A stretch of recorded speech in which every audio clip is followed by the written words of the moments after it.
হাদি তো ছিল একজন জুলাই জঙ্গি।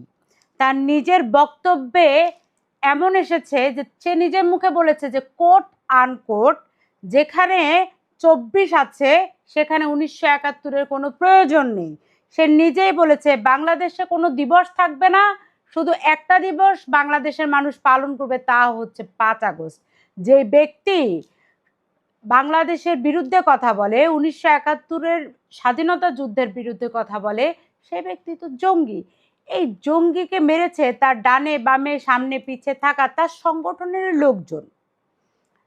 সংগঠনের ভিতরে যারা আছে যেমন ঝুমা, সুরভি, জাবের, এরা এদের নিজেদের বক্তব্যে বলেছে যে হাদি হত্যাকাণ্ডের বিচার হলে ফেঁসে যাবেন অনেক উপদেষ্টা, ফেঁসে যাবেন অনেকেই। এরা নিজেরাই বলেছে যে হাদির মৃত্যুর সেন্টিমেন্টকে এরা কাজে লাগিয়ে অনেক দূরে এগিয়ে এসেছে, তাদের নিজেদের বক্তব্য।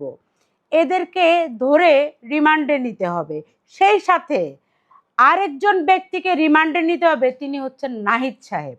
কারণ নাহিদ সাহেব নিজের মুখে বলেছেন যে হাদি হত্যাকাণ্ডের সাথে ডিপ স্টেট জড়িত। নাহিদ সাহেব, আপনি কিভাবে জানেন যে ডিপ স্টেট হাদি হত্যাকাণ্ডের সাথে জড়িত? তাহলে এমপি মহোদয়কে যদি রিমান্ডে নেওয়া হয় আর ২টা গরম ডিম দেওয়া হয়, প্রথম গরম ডিমে তিনি স্বীকার না করলেও দ্বিতীয় গরম ডিমে তিনি স্বীকার করবেন যে ডিপ স্টেটটা কি, এই ডিপ স্টেটের সাথে কারা জড়িত, ডিপ স্টেটের সাথে কি কোনো প্রতিষ্ঠান জড়িত, কোনো দেশ জড়িত, না কোনো ব্যক্তি জড়িত। অতএব নতুন ধারা বাংলাদেশের পক্ষ থেকে আমি জোর দাবি জানাবো যে ঝুমা, সুরভি, জাবের যারা সমন্বয়কের নামে এক একটা ফুলে ফেপে অনেক মোটা হয়ে গিয়েছে, সেই সাথে নাহিদ সাহেবকে ধরে জেলে ঢুকানো হোক। আর আরেকটা বিষয় হচ্ছে এই হাদি, তার তো গুলি লেগেছিল চোয়ালে। যখন তাকে প্রথম গুলি করা হয়েছে তার গুলি লেগেছে চোয়ালে, চোয়াল থেকে এটা কান দিয়ে বের হয়ে গেছে। তাহলে তাকে কিভাবে মারা হলো? এদের ষড়যন্ত্র।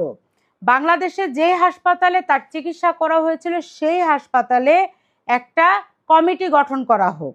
কমিটি গঠন করে বর্তমান সরকারের উচিত তদন্ত করা এবং দেশের বাইরে সিঙ্গাপুরের যে হাসপাতালে তাকে নিয়ে যাওয়া হয়েছিল সেখানে একটা তদন্ত টিম পাঠানো হোক যে চোয়ালে আর কানে গুলি লাগার পরে মানুষ কিভাবে মরে, আমরা সেটা জানতে চাই। আর ফয়সালের প্রসঙ্গে যদি আমরা আসি তাহলে বলবো যে যেই ফয়সাল তার সংগঠনের ডোনার ছিল, যেই ফয়সাল তার সাথে রাত দিন সব সময় উঠবস করতো, সেই ফয়সাল তো তাকে যে কোনো সময় সবার চোখের অলক্ষ্যে এসে মারতে পারতো।